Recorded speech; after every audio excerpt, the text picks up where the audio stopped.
रात के 2 बज रहे थे और विराट मेघालय और असम बॉर्डर के बीच पड़ने वाली किश्नोई नदी पार कर रहा था। दूर दूर तक अंधेरा छाया हुआ था। एक गहरे सन्नाटे ने किश्नोई नदी को घेर के रखा हुआ था और उसी नदी के ऊपर काले बादल मंडरा रहे थे, जिन्हें देखकर ऐसा लग रहा था कि किसी भी पल वो बरसने वाले हैं।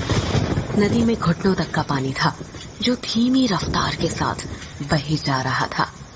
विराट के एक हाथ में मोबाइल का टॉर्च था तो दूसरे हाथ में साइकिल का हैंडल।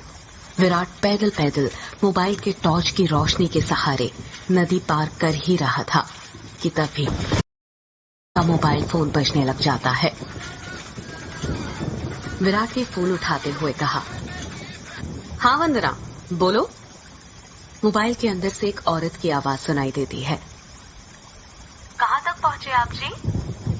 किश्नोई नदी तक पहुँच गया हूँ वंदना, बस ये किश्नोई नदी पार करी और फिर मैं सीधे तुम्हारे पास। वंदना की घबराते हुए आवाज सुनाई देती है। क्या कहा? किश्नोई नदी पार कर रहे हो आप? और नहीं तो क्या, अब तुम्हें तो पता ही है कि बंगलामुड़ा गांव से रोंगकामुचा गांव जाने का तो एकमात्र यही रास्ता है ना, और वो भी नदी पार करके जाना पड़ता है। आपको इतनी रात में वापस नहीं आना चाहिए था, ग्रेवयार्ड कोठी में ही रुक जाना चाहिए था।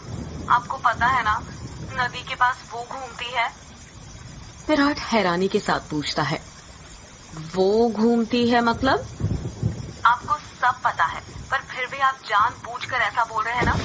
माँ जी ने बताया था ना कि नदी पार करते वक्त उसका नाम नहीं लेना चाहिए, वरना वो सच में आ जाती है। वंदना, तुम भी ना कहाँ माँ की बातों में आ गई। लगता है माँ ने तुम्हें भी यक्षिणी की कहानी। विराट अपनी बात पूरी करता उससे पहले ही वंदना घबराते हुए कहती है, चुप हो जाओ जी। हे काली माँ, मेरे पति की रक्षा करना और अनजाने में इनसे जो अनर्थ हुआ है उसके लिए माफ कर देना। अब ये कभी उसका नाम नहीं लेंगे। विराट हंसते हुए कहता है, क्या वंदना, तुम भी ना, ये यक्षिणी वक्षिणी ना कुछ नहीं होता, समझी? ये सब बस मनगढ़ंत बातें हैं जो गांव वालों ने बनाई हैं और कुछ नहीं। आप नहीं मानते तो मत मानिए, पर मैं तो मानती हूँ ना। आप ना जल्दी से आ जाइए बस। हाँ वंदना, आ रहा हूँ, बस ये नदी तो पार कर लूं पहले। अच्छा, मैं रखती हूँ। अरे ऐसे कैसे? तुम्हें नहीं लगता तुम कुछ भूल रही हो? मैं भूल रही हूँ? क्या भूल रही हूँ? यक्षिणी के बारे में याद रख सकती हो, लेकिन ये याद नहीं रख सकती कि आज हमारी शादी की सालगिरह है। गलती हो गई जी, माफ कीजिएगा। आपकी फिक्र में तो मैं भूल ही गई थी। विराट मुंह बनाते हुए कहता है, अब भूल गई थी ना तो उसकी सजा तो मिलेगी तुम्हें। सजा के लिए तैयार रहना। वंदना प्यार से पूछती है, अच्छा, तो क्या सजा देंगे आप? तुम्हारी सजा ये है कि तुम्हें आज रात भर जागना पड़ेगा। वंदना शर्मा जाती है और शर्माते हुए कहती है, आप भी ना कैसी कैसी बातें करते हैं आप। अरे अपनी पत्नी से ऐसी बातें नहीं करूंगा तो किससे करूंगा? ठीक है, आ जाइए, मैं इंतजार कर रही हूँ आपका। जल्दी आना। वंदना फोन कट कर देती है और विराट वापस से नदी पार करने लग जाता है। अभी विराट ने 1-2 कदम आगे बढ़ाए ही थे कि तभी उसको पायल बजने की आवाज सुनाई देती है। विराट को लगता है कि उसके पीछे से कोई लड़की भागते हुए निकली हो। पायल की आवाज सुनकर विराट जहां पर था वहीं पर रुक जाता है और पीछे मुड़कर देखने लग जाता है। जब वो पीछे मुड़ता है तो सिवाय अंधेरे के उसे कुछ दिखाई नहीं देता। उसके पीछे कोई नहीं था। ये वंदना भी ना यक्षिणी का नाम लेकर ना मेरे मन में ना उसका वहम डाल दिया है, और वही वहम डरा रहा है अब मुझे। और वैसे भी मैं तो खुद यक्षिणी से मिलना चाहता हूँ। बड़े चर्चे सुने हैं उसके, सुना है बड़ी खूबसूरत है। इतना कहकर विराट वापस से आगे बढ़ने लग जाता है। विराट मुश्किल से अभी 1-2 कदम ही चला था कि तभी उसे नदी के किनारे पर एक काला साया दिखाई देने लग जाता है। उस काले साए को देखकर विराट के कदम अपने आप थम जाते हैं। साए को देखकर ऐसा लग रहा था कि जैसे वो विराट का ही इंतजार कर रहा था।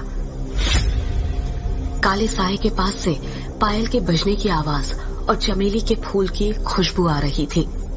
विराट के हाथ पैर कपकपाने लग गए थे। विराट डरते हुए कहता है, कहीं वंदना की बातें सच तो नहीं थी? ये यक्षिणी तो नहीं? विराट उस साए को देखकर इतना डर गया था कि उसका पूरा चेहरा पसीने से लथपथ हो गया था। विराट के हाथ पैर ठंडे पड़ गए थे। उसका दिल जोरों से धड़कने लग गया था। उसे समझ नहीं आ रहा था कि वो क्या करे। विराट डरते हुए कहता है, कौन है वहां पर? कोई जवाब नहीं आता है। सन्नाटा अब भी छाया हुआ था। विराट अपने मोबाइल का टॉर्च उस काले साए पर मारने लग जाता है। जब उस टॉर्च की रोशनी उस काले साए पर पड़ती है तो विराट देखता है कि वो साया और किसी का नहीं बल्कि एक लड़की का था। नदी के किनारे पर एक बहुत ही खूबसूरत लड़की खड़ी हुई थी, जिसकी उम्र करीब 24 साल और लंबाई 5 फीट 2 इंच थी। उसकी लंबी सी गर्दन, गुलाबी से होंठ, बाल खुले हुए जो उसके कमर तक आते थे, उसका गोरा बदन और उसी गोरे बदन पर उसने काली साड़ी पहन रखी थी। वो लड़की किसी अप्सरा से कम नहीं लग रही थी। वो इतनी खूबसूरत थी कि कोई भी मर्द उसका रूप देखकर अपनी हदों को भूलकर उसकी बाहों में मदहोश होना चाहेगा। वो लड़की अपने हाथ से विराट को इशारा करते हुए अपने पास बुलाती है। उस लड़की को देखकर विराट भूल गया था कि यक्षिणी जैसी कोई चीज भी होती है। विराट अपनी साइकिल को वहीं पर छोड़ देता है और जल्दी जल्दी उस लड़की के पास जाने लग जाता है, जैसे उसके बदन में कोई आग लग गई हो। विराट उस लड़की के पास जाकर उससे धीरे से पूछता है, कौन हो तुम और यहाँ पर क्या कर रही हो? क्या नाम है तुम्हारा? लड़की अपने चेहरे पर मुस्कान लाते हुए कहती है, नाम में क्या रखा है? जो रखा है काम में रखा है। कैसा काम? लड़की विराट की आंखों में देखते हुए कहती है, वही काम जो तुम घर पर जाकर अपनी पत्नी के साथ करने वाले थे। तुम उसे आज रात भर जगाना चाहते थे ना? क्या तुम मुझे नहीं जगाओगे? उस लड़की की आंखों में एक नशा सा था, जिसे देखकर विराट सब कुछ भूल गया था। ऐसा लग रहा था जैसे वो उसके वश में आ गया हो। विराट भी उस लड़की की आंखों में देखते हुए कहता है, हाँ क्यों नहीं, मैं तुम्हें आज रात क्या, कल परसों नरसों हमेशा जगा कर रखूंगा। कभी नहीं सोने दूंगा तुम्हें। इतना कहते ही विराट उस लड़की को अपने सीने से सटा लेता है और अगले ही पल दोनों नदी के रेत पर निर्वस्त्र पड़े हुए थे। दोनों के जिस्मों की गर्मी से रेत उनके शरीर पर चिपक गई थी। उस लड़की के बदन में से चमेली के फूलों की खुशबू आ रही थी। लड़की नीचे थी और विराट उसके ऊपर। विराट के माथे की पसीने की बूंदें ये साफ जाहिर कर रही थी कि वो थक चुका था और उसके बदन की सारी ताकत खत्म होने वाली थी। पर उस लड़की का चेहरा देखकर ऐसा लग रहा था जैसे अभी तो कुछ हुआ ही नहीं था।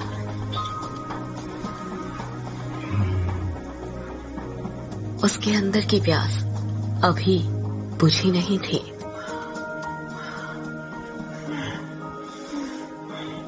विराट अपनी चरमोत्कर्ष अवस्था में पहुंचने वाला था और कुछ ही पल में वो उस लड़की के बदन पर ध्वस्त होने वाला था।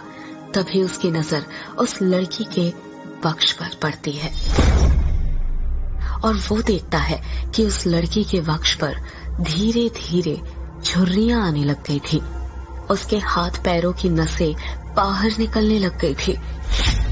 उसके बाल काले से सफेद होने लग गए थे। देखते ही देखते वो लड़की अचानक से बूढ़ी औरत में तब्दील हो जाती है।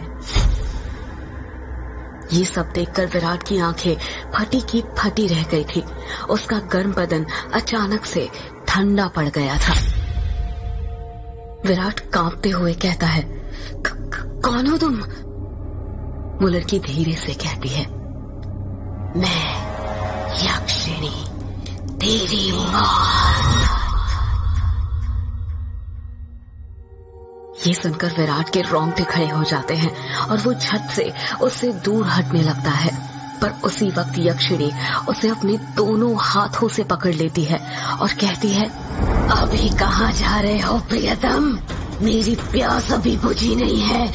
तुम तो मुझे कल, परसों, नरसों, हमेशा तक जगाना चाहते थे ना? क्या हुआ? थक गए या डर गए मेरा असली रूप देखकर? विराट उसका खौफनाक चेहरा देखकर इतना डर गया था कि कुछ भी नहीं बोल पा रहा था। उसको यक्षिणी की आंखों में खुद की मौत नजर आ रही थी। यक्षिणी गुस्से में कहती है, वासना की प्यास में तू ये भूल गया कमीने कि तेरी पत्नी वंदना तेरा घर पर इंतजार कर रही है और तू यहाँ पर मेरे साथ। तुम मर्द कभी एक स्त्री से प्यार नहीं कर सकते। तुम्हारी हवस कभी खत्म नहीं होने वाली। इतना कहकर यक्षिणी अपना हाथ विराट के सीने पर रख देती है। यक्षिणी के लंबे लंबे काले नाखून थे जो चाकू की तरह पैने थे। विराट डरते हुए कहता है, नहीं नहीं, ऐसा मत करो, जाने दो मुझे। जाने ही तो दे रही हूँ। पहले बटोला, पहले बटोला, पहले बटोला। इतना कहकर यक्षिणी अपना हाथ विराट के सीने के अंदर घुसा देती है और उसी वक्त जोर से काले बादल गरजने लगते हैं और बारिश होने लग जाती है। विराट के शरीर का खून नाखूनों के सहारे यक्षिणी के शरीर में जाने लग जाता है। जैसे जैसे खून यक्षिणी के शरीर के अंदर जा रहा था, वो वापस से जवान होते जा रही थी। यक्षिणी वापस से अपने पुराने रूप में आ गई थी और विराट का शरीर सूखकर सफेद पड़ गया था।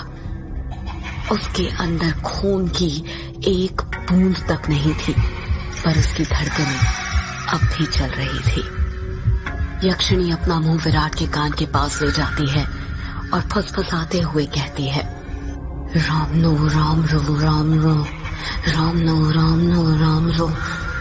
इतना कहकर यक्षिणी अपना खून से सना हाथ विराट के सीने से बाहर निकालने लग जाती है। जैसे ही यक्षिणी अपना हाथ विराट के सीने से बाहर निकालती है,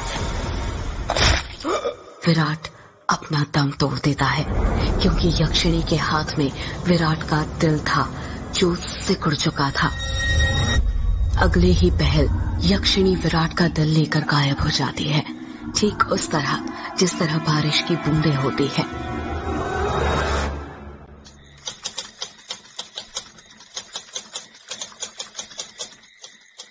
टाइपराइटर की बटन दबने की आवाज सुनाई दे रही थी।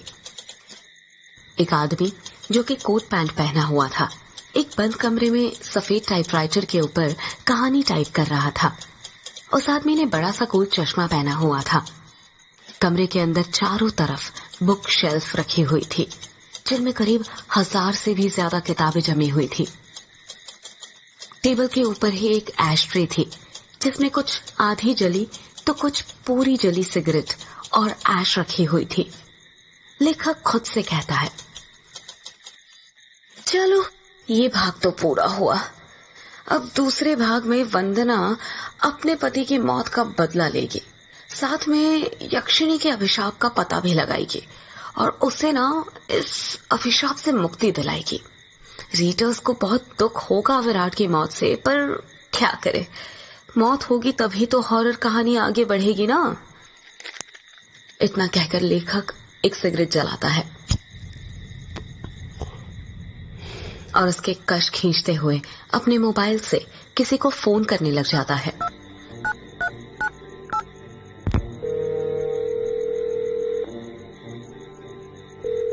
फोन के अंदर से उबासी लेते हुए आवाज सुनाई देती है, हेलो,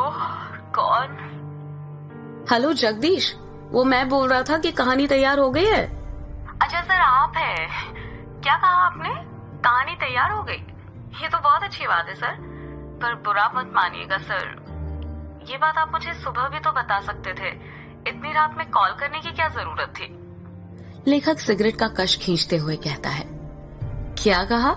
इतनी रात में? आखिर अभी वक्त ही क्या हुआ है? बस। लेखक ने इतना कहा ही था, तभी उसकी नजर उसके हाथ की पुरानी सी वॉच पर पड़ती है और वो देखता है कि रात के 3:05 हो रहे थे।